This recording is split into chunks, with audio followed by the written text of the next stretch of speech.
오늘 저녁에 우리에게 주실 하나님의 말씀은 신약성경 에베소서 4장 1절로 16절 말씀입니다. 신약 313페이지 말씀 가운데 4장 1절부터 6절 말씀을 제가 여러분을 위하여 봉독하겠습니다.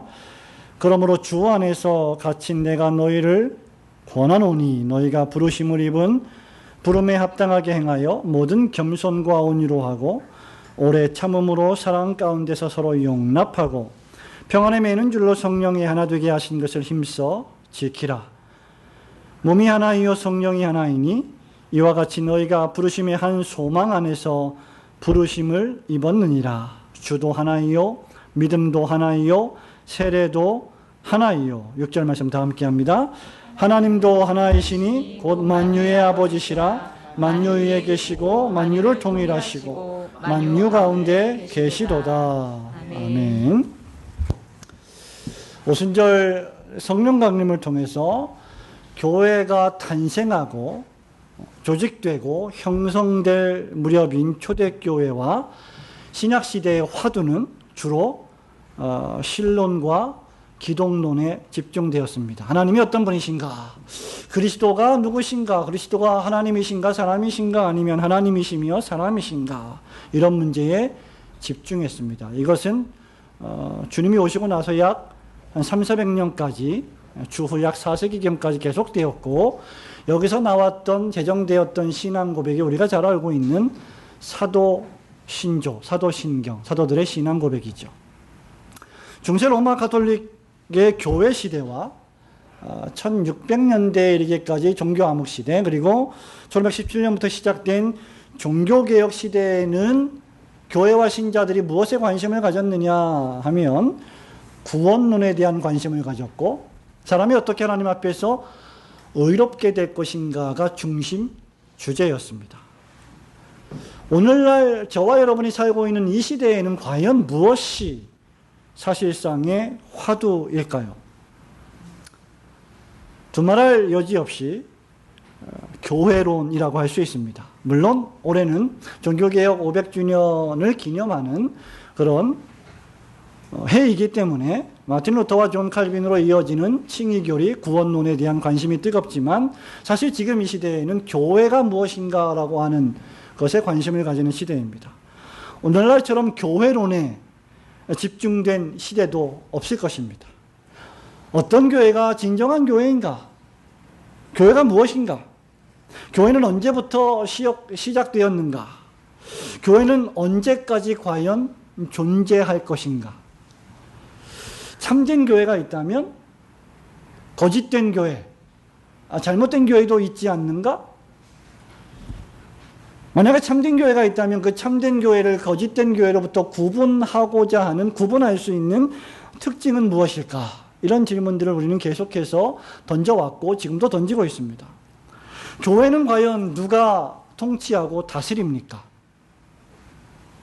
교회의 직분자들은 과연 무엇을 하는 사람들일까요? 그리고 그들에 대한 성도들의 자세는 어떠해야 한가? 교회에도 다른 조직사회처럼 법과 질서가 있을까요? 교회에서 행하는 세례와 성찬은 무엇입니까? 요즘 우리 시대에 가나안 교인이라는 단어가 또 현상이 유행하고 있는데, 과연 가나안 교인 현상을 우리는 어떻게 보아야 합니까? 또한 교회에 가입하지 않아도, 소위 등록하지 않아도 그냥 교회를 출석하며 왔다 갔다 해도 괜찮은 것일까요? 이런 원론적인 문제로부터 대단히 실제적인 문제에 이르기까지 교회에 관계된 모든 문제는 하나님을 섬기고 예배하는 신자들의 신앙생활에 치명적으로 중대한 문제들입니다. 예를 들면 십자가 나무 형상을 과연 교회 예배당 휘장에 걸어놓을 수 있는 것인가? 교회 강당과 강대상은 어느 정도 높이에 위치해야 하는가? 세례와 성찬상은 항상 강단 옆에 있어야 하는가? 이런 모든 문제들 역시 교회론에 집중된 문제들입니다. 이 모든 문제들을 다루는 것이 바로 벨직 신앙고백서 27장, 오늘 우리가 살펴볼 27장부터 36장까지의 내용입니다. 총 벨직 신앙고백서가 37장까지 있는데 그 중에서 9장, 무려 9장에서 10장까지의 내용이 거의 한 4분의 1 정도의 내용이 교회론에 집중되어 있음을 볼 때 이 당시에 교회에 대한 관심이 얼마나 중대했는지를 우리는 발견할 수 있게 됩니다. 지난주까지 우리는 벨직 신앙고백서의 구원론, 기독론을 다루었습니다. 오늘부터 몇 주에 이르기까지 우리는 교회론에 대해서 살펴보게 될 것입니다. 오늘은 그 시작으로 교회론, 개론이라 할 수 있을 텐데 교회론의 그냥 서론, 교회론 입문이라고 할 수 있을 텐데 주어진 에베소서 4장 본문 1절부터 16절을 중심으로 특별히 1절과 6절까지만 읽었습니다마는 1절부터 16절을 중심으로 그리스도의 보편적 교회 또는 우주적인 그리스도의 교회에 대해서 세 가지를 생각해 보기를 원합니다.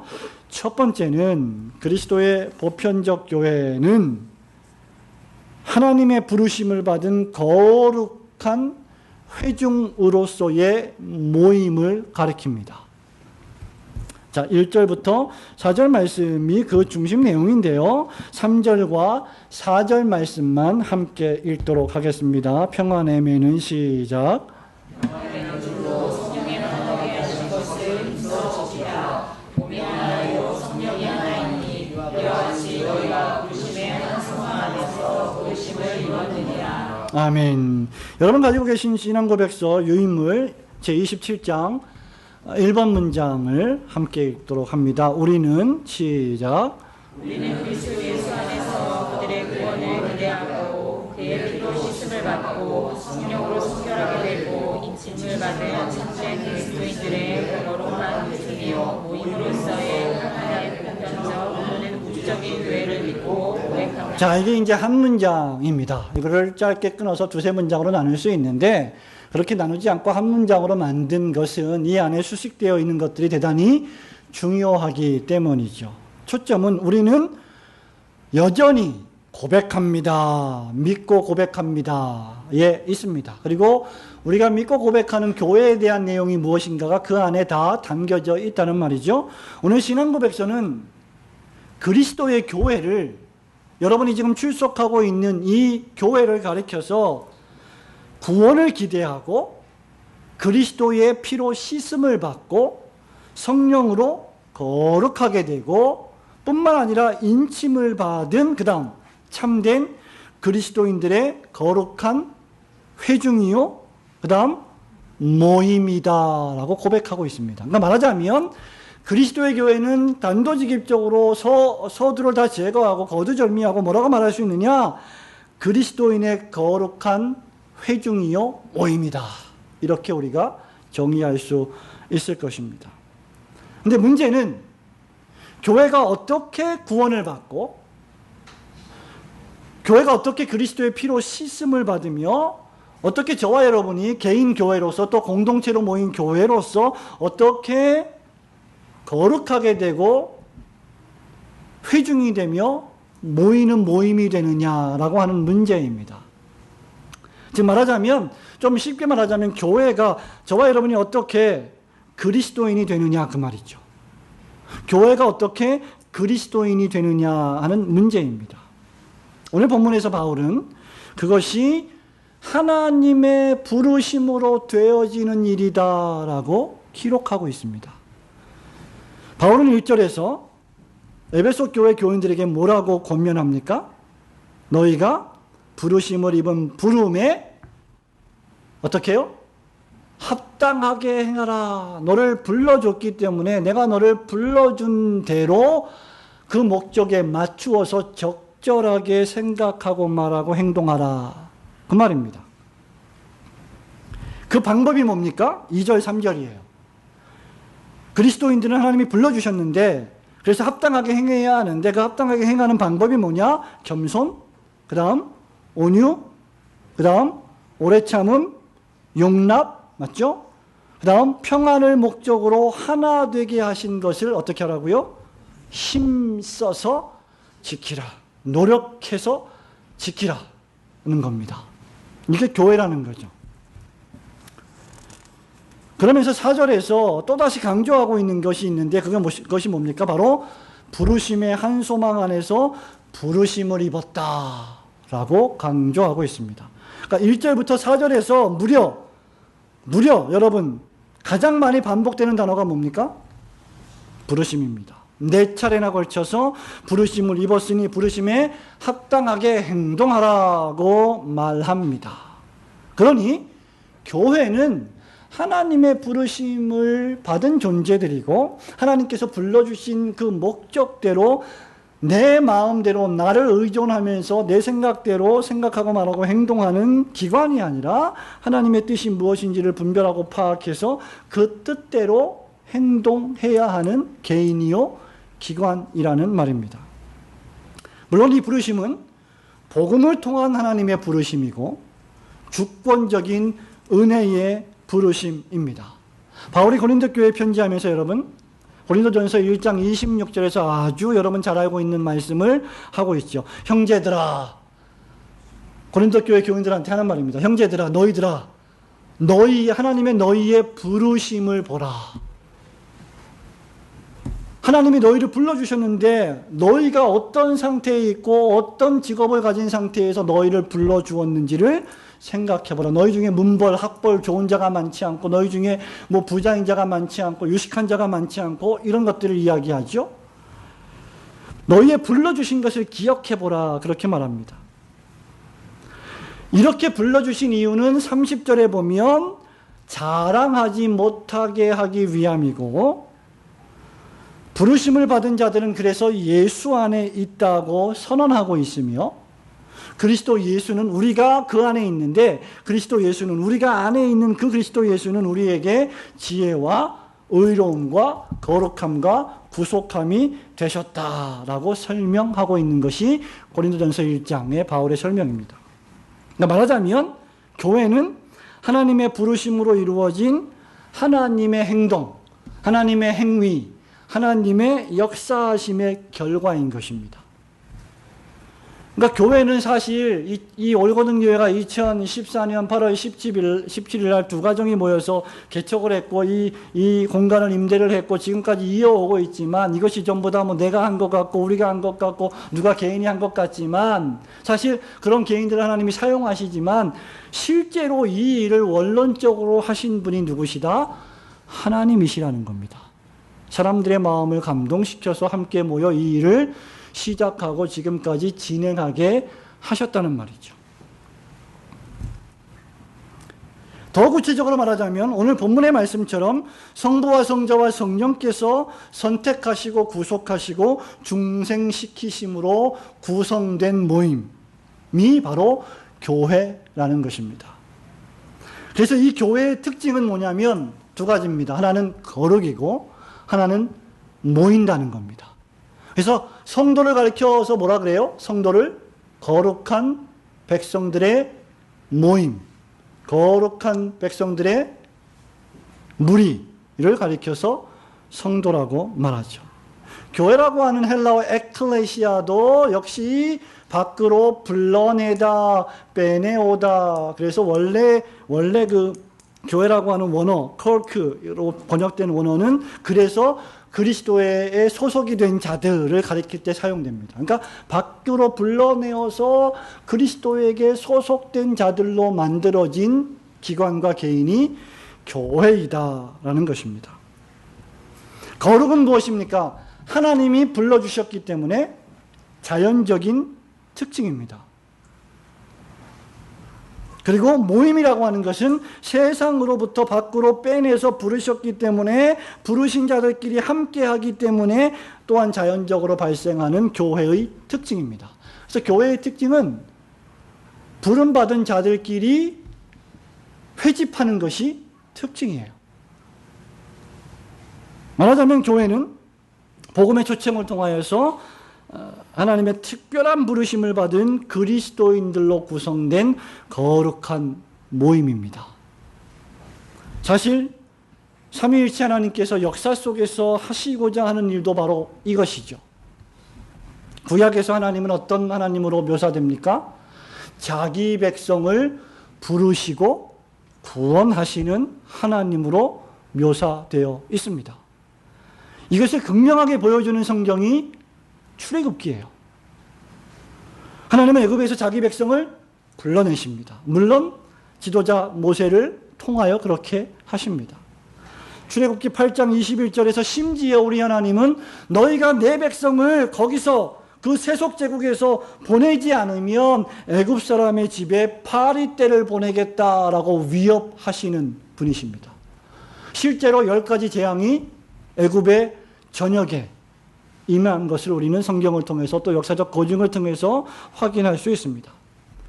우리 예수 그리스도께서도 마태복음 15장 24절에서 나는 이스라엘의 집에 잃어버린 양 외에는 다른 데로 보내심을 받지 않았다라고 말씀하셨고, 요한복음 10장에서 여러분 잘 알고 계시지만 이제 이번 주일 오후에 우리가 처음 공부하겠지만, 요한복음 10장에서 우리 예수님이 내 양은 누구의 음성을 안다고요?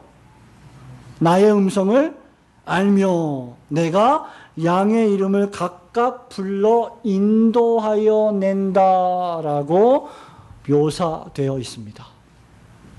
오늘 본문 4절에 보면 몸이 하나요? 그 다음 성령이 하나이니 이는 부르심의 한 소망 안에서 부르심을 입었다라고 바울이 말하고 있습니다. 그러니까 교회는 성부와 성자와 성령 하나님의 부르심을 받아서 세상에서 구별된 거룩한 그리스도인들의 모임이라는 것입니다. 오늘날 세상에서의 소금과 빛된 그리스도인의 삶과 윤리와 생활을 지나치게 강조한 나머지 교회로 모이는 근본적이고도 기본적인 본질을 우리가 결코 오해하거나 게을리하거나 등한시해서는 안 될 것입니다.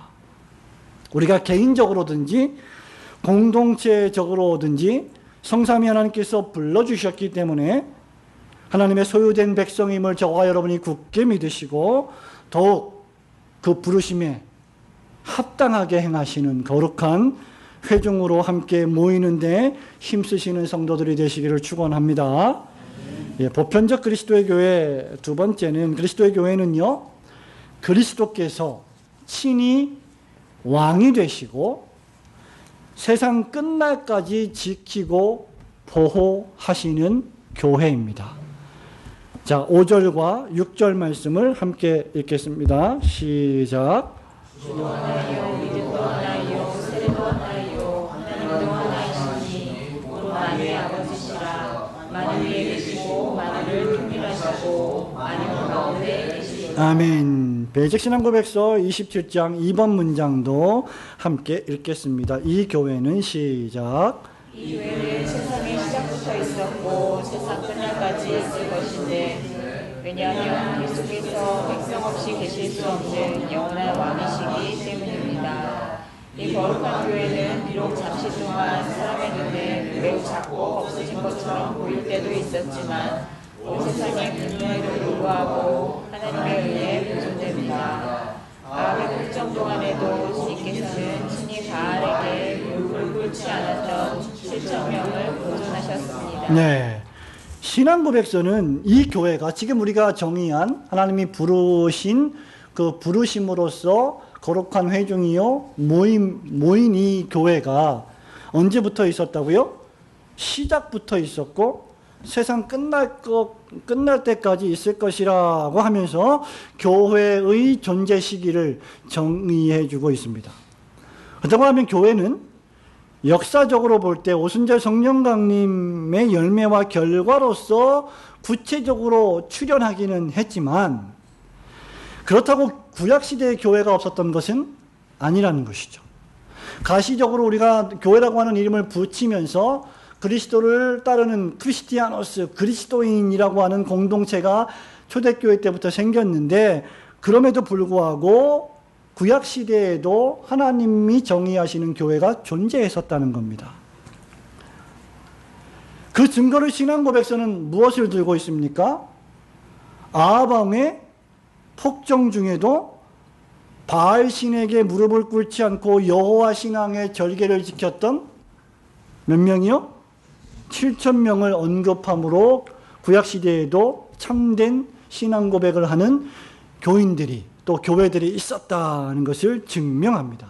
말하자면 지금 이 아합 왕에게 무릎을 꿇지 않고 바알신을 경배하지 않았던 하나님만을 섬겼던 7,000명, 하나님이 숨겨두신 7,000명이 바로 참된 교회였다는 말입니다.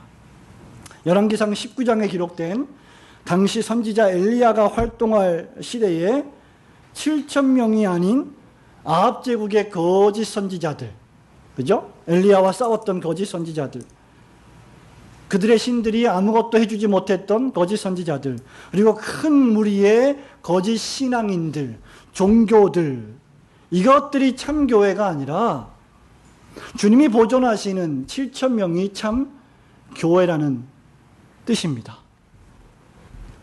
여러분, 이것들이 우리에게 무엇을 의미하고 있습니까?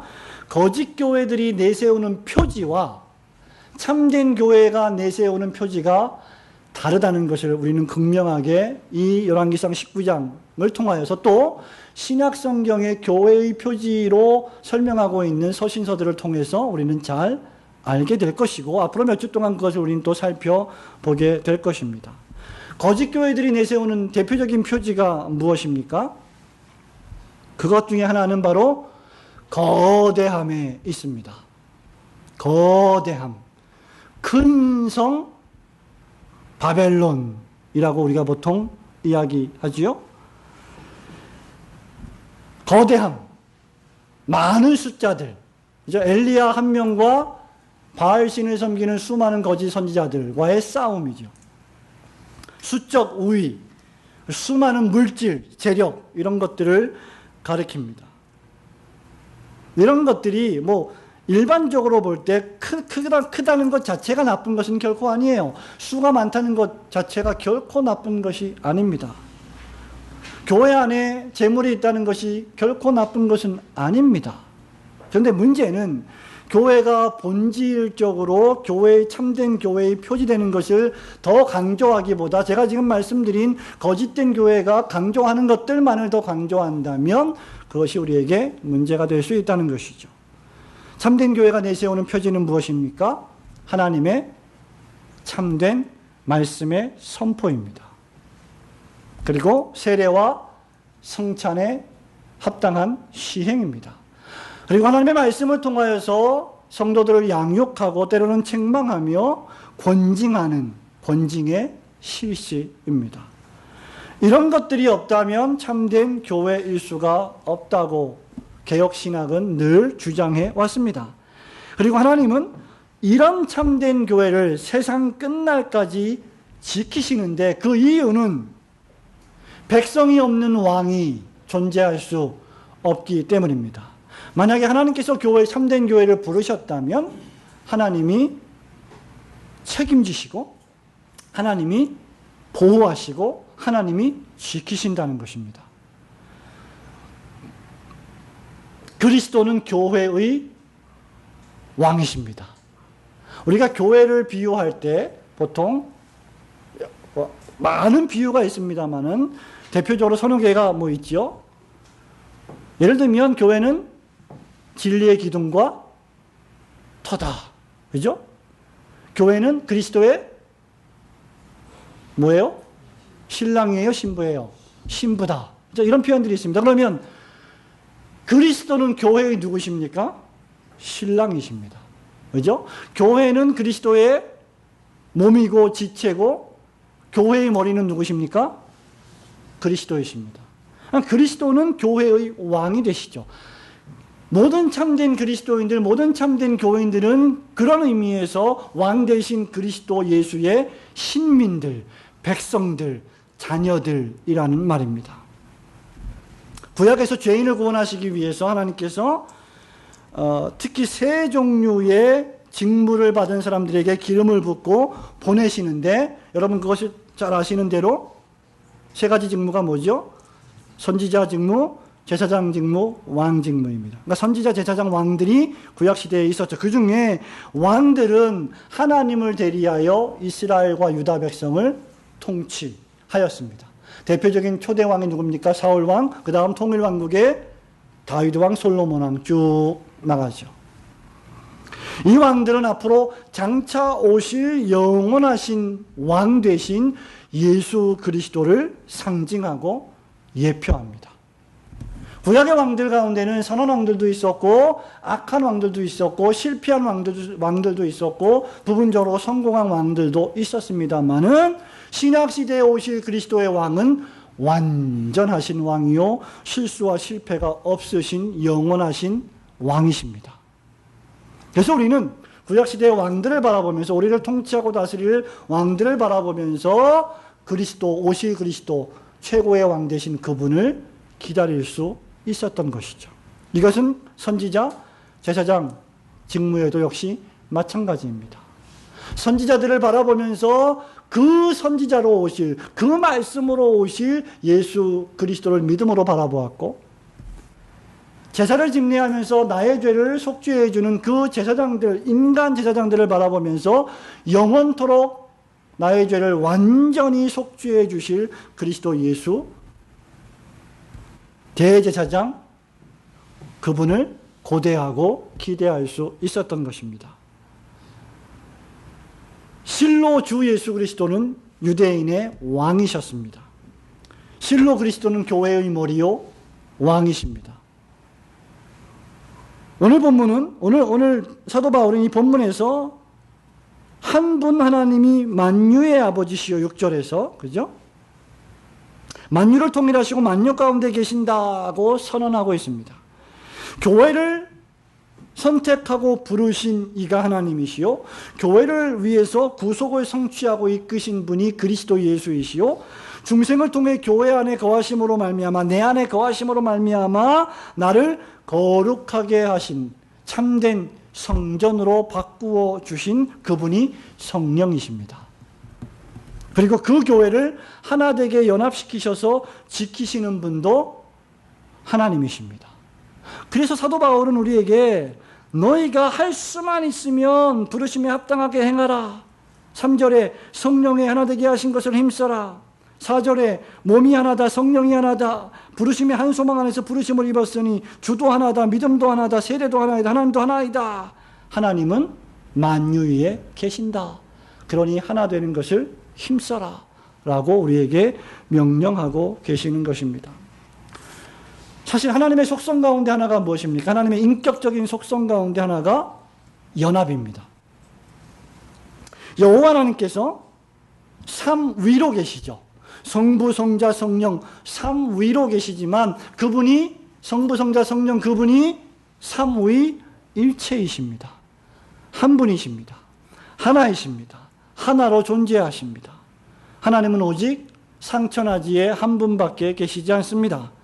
바울은 몸이 하나요 성령도 한 분이요 주도 한 분이요 하나님도 한 분이시다 라고 말하는 이유는 성부와 성자와 성령이 각기 구별되고 독특하고 영광스러운 삼위의 하나님이시지만 그 삼위의 하나님이 하나가 되신 것처럼 너희들도 하나님을 본받아 하나 될 것을 힘쓰라고 명령하는 것이죠.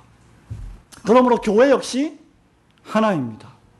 우리가 교회를 보편적 그리스도의 교회, 마지막에 말씀드리겠습니다마는 우주적 그리스도의 교회라고 부르는 이유도 여기에 있는 것이죠.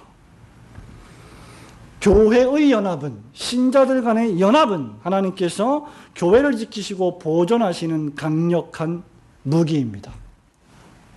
신자가 하나가 되는 것만큼, 교회와 교회가 하나가 되는 것만큼 이 세상에서 강력한 힘도 없을 것입니다.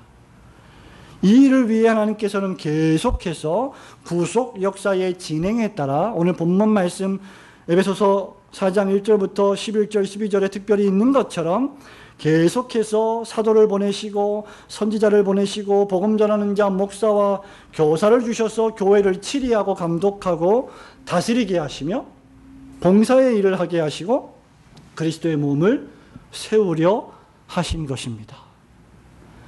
그러니까 우리가 교회를 출입할 때 이 교회라고 하는 단체가 기관이 그냥 내가 내 마음대로 즐기고 오고 싶을 때 오고 가고 싶을 때 가고 그냥 내가 사람들 만나서 교제하고 정보를 얻고 하는 그런 차원의 사교적인 기관으로 생각해서는 안 될 이유가 여기에 있는 것입니다. 시편 46편 5절에서 시인이 이렇게 노래합니다. 하나님이 그 성중에 계심에, 하나님이 그 성중에 계심에 성이 흔들리지 아니할 것이라. 새벽에 하나님이 도우시리로다. 오늘날 교회를 향하여서 여전히 음부의 권세가 들이닥칩니다. 사단 마귀가 교회를 공격합니다. 흔들려고 합니다. 그러나 그리스도께서 왕이 되셔서 말씀으로 다스리시는 참된 교회는 결코 요동치 않을 것입니다. 신천지와 같은 세력들이 교묘하게 교회로 위장해서 들어와 교회를 흔들려고 요동치게 만들어도 교회는 말씀과 기도에 깊이 뿌리 박혀 있다면, 교회의 참된 표지를 잘 드러내고 있다면 결코 그 교회는 흔들리지 않을 것입니다. 왜냐하면 그리스도께서 친히 왕이 되셔서 다스리시고 보호하시기 때문입니다. 저와 여러분이 신자와 교회의 왕이 되시는 하나님의 지키심과 보호하심 안에서 기뻐하고 안심하며 감사하게 신앙생활 하시기를 주님의 이름으로 축원합니다. 보편적 그리스도의 교회 마지막 세 번째는, 그리스도의 교회는 온 세계에 산재한 하나의 우주적 교회 또는 보편적 교회입니다. 15절과 16절 말씀을 함께 읽도록 하겠습니다. 오직 사랑 안에서 시작. 오직 사랑 안에서 참된 것을 하여 범사에 되기까지 지랄지라. 그는 어린이 곧 그리스도라. 백에서 온몸이 강만을 등하여 도움을 이름으로 연락하고 상합하여 각 지체의 분량대로 역사하여 그분을 자라게 하며 사랑 안에서 스스로 세우느니라. 아멘. 자, 여러분 가지고 계신 유인물 신앙고백서 27장 마지막 세 번째 문장도 함께 읽도록 합니다. 또한 시작. 또한 이후로 가인된 어떤 특정한 전수나 사사에게 택한 데마다 변하지 않고 전 세상에 퍼져 있고 산재에 있으니라. 그럼에도 이 교회는 믿음의 능력으로 온 몸이란 생명 안에서 마음과 뜻으로 연결되고 연합됩니다. 자, 이제 우리가 마지막으로 살펴볼 것은 신앙고백서 27장 시작과 마지막 문장에 반복된 교회의 보편성에 관한 것입니다. 자, 초대교회 여러분이 혹시 터키를 가 보셨다고 하면 잘 또 보았을 텐데, 우리 또 신약 성경에도 많이 기록되어 있고 특별히 요한계시록에 소아시아 7교회가 기록이 되어 있죠. 터키 지역인 소아시아 교회는 갈라디아 교회가 있고 대표적으로 에베소 교회 또 골로새 등과 같은 교회들이 산재에 있었고 그 교회들이 다 지역을 기반으로 하고 있었습니다.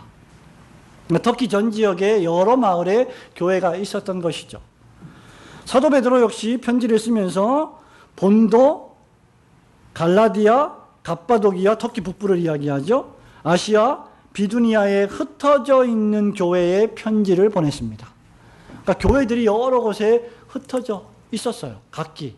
그리고 이름도 다 달랐습니다. 그 지역에 보통 이름을 땄지요. 오늘날에도 여기저기 교회가 흩어져 있습니다. 우리 올고등 교회는 이 고양시 덕양구에 위치해 있고 다른 교회들은 또 다른 시, 군, 구에 위치하고 있습니다. 그런데 신앙고백서는 이 각기 다양한 지역에 기반을 두고 있는 여러 다양한 참된 교회들이, 참된 교회라고 말씀드립니다. 왜냐하면 거짓된 교회들도 있기 때문이죠. 하나님의 부르심을 받은 참된 교회들이 여기저기 흩어져 있지만 어떤 교회라고 말합니까? 하나의 교회이다. 보편적 교회이다. 또는 우주적 교회이다. 그렇죠? 이 Catholic 또는 Universal 이 말을 보편적, 우주적 이렇게 우리가 번역을 하게 됩니다. 여기 하나라는 단어와 보편적, 우주적이라는 단어가 중요합니다. 왜냐하면 그리스도의 참된 교회는 여기저기 지역적으로 산재해 있고 보편적으로 편만하게 흩어져 있습니다마는 그 모든 흩어져 있는 교회들이 실은 몇 개의 교회다? 하나의 교회라는 겁니다. 제가 놀란 사실은 제가 젊은 시절에 유학을 가서 대단히 많이 놀라고 또 여러 나라를 여행하면서 시간이 기회가 될 때 여행을 하면서 목격한 놀라운 사실 가운데 하나는, 제가 많은 곳을 다니지 않았습니다만은 가는 곳마다 한국 사람들이 있다는 겁니다.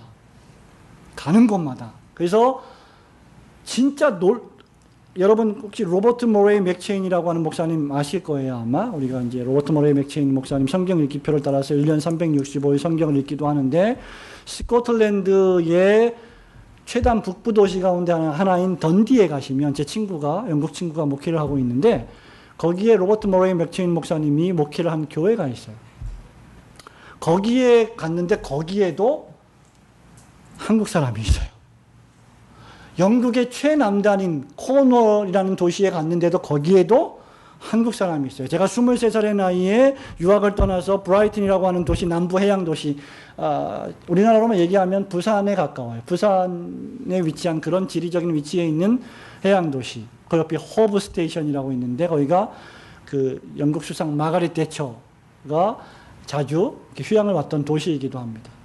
거기에 갔더니 거기도 한국 학생들이 바글바글해요.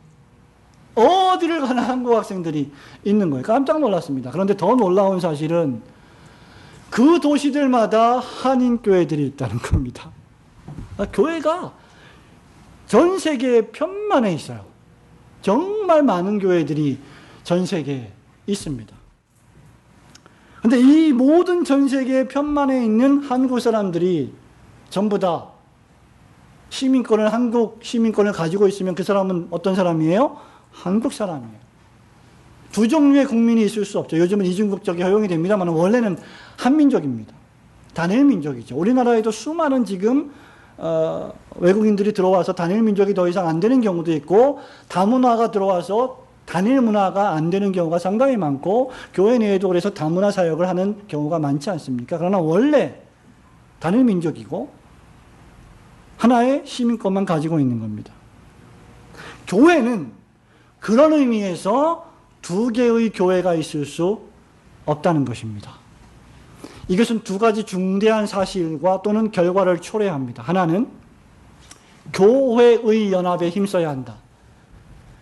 참된 교회의 연합에 절대로 힘써야 한다. 개인적으로든지 교회와 교회 간의 연합이든지 노회나 총회 간의 교단 대 교단의 연합이라든지 연합에 힘써야 한다.